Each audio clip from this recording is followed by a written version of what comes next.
বিভিন্ন ক্যাটাগরির যারা অস্থায়ী কর্মচারী আছেন, এনএসকিউএফ এর শিক্ষক শিক্ষিকা, মানে আমি শুধু একটা নাম বললাম, এই যে এনএসকিউএফ এর শিক্ষক শিক্ষিকা যারা, তারা মূলত কেন্দ্রীয় যে প্রজেক্ট, সেই প্রজেক্টে তারা চাকরি করেন, তাদের নিয়োগটাও হয়েছে সেভাবে, এবং এখানে যে যে নামে তারা নিয়োগপ্রাপ্ত হয়েছেন ওটা ভারতবর্ষ জুড়েই এরকম পদেই নিযুক্ত হয়েছে। সমস্যাটা হলো গোটা ভারতবর্ষের বিভিন্ন রাজ্য তাদেরকে একরকম বেতন কাঠামো দেয়, আর পশ্চিমবঙ্গে এমন বেতন কাঠামো প্রদান করে যা যত দিন যাচ্ছে তত কমতে থাকছে, শুধু নয় বেতন অনিয়মিত শুধু নয়, দেশের মধ্যে সব থেকে কম। অথচ বিগত সরকারের আমলে আমরা শুনতাম যে তিনি নাকি কর্মচারী দরদি।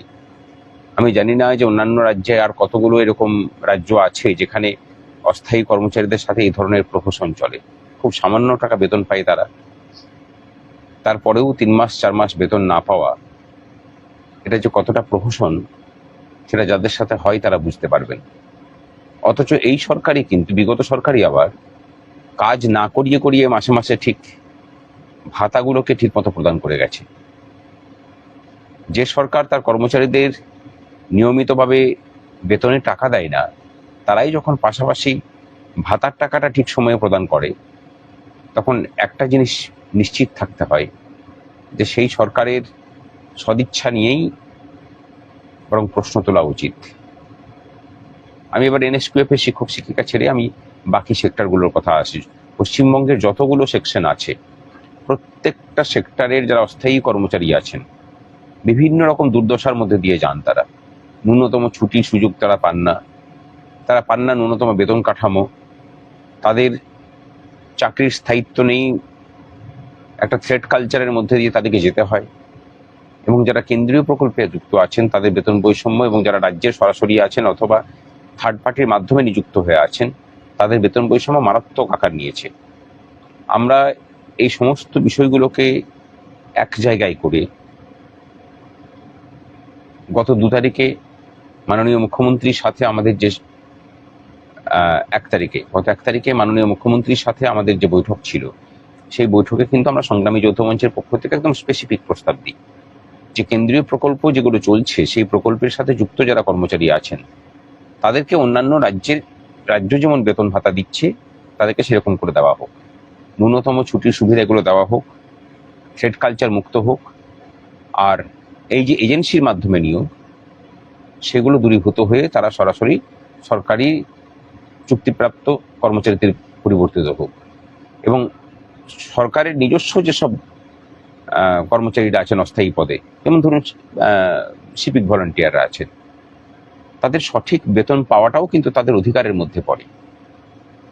নতুন সরকারের কাছে আমাদের প্রত্যাশা অনেক, বিশেষ করে তখন যখন এই সরকার মানুষকে কোনো কর্ম না করার পরেও 3000 টাকা করে অন্নপূর্ণা ভাতা দেয়। তখন তার উল্টো দিকে দাঁড়িয়ে এই সরকারটাকে যারা কাঁধে চাপিয়ে তার মেধা, তার শ্রম দিয়ে, তার নিষ্ঠা দিয়ে সরকারটাকে চালিয়ে নিয়ে যাচ্ছে, তাদের প্রতিও সরকারের সহানুভূতিশীল হওয়া প্রয়োজন। আমরা দাবি জানাচ্ছি যে এই অস্থায়ী কর্মচারীদের সাথে এই ধরনের প্রহসন বন্ধ হোক, তাদের চাকরির যাতে স্থায়িত্ব থাকে তার প্রচেষ্টা করুক সরকার, এবং সঠিকভাবে সঠিক ট্যালেন্টগুলোকে ব্যবহার করার দিশা নির্দেশ সরকার ঠিক করুক। আমার মনে হয় তাতে রাজ্যটা বাঁচবে, রাজ্যবাসী বাঁচবে। আর পরিশেষে বলি যে খুব সহজেই কিন্তু এদের সমস্যাগুলোর সমাধান করতে পারা যায়। যেটা প্রয়োজন সেটা হলো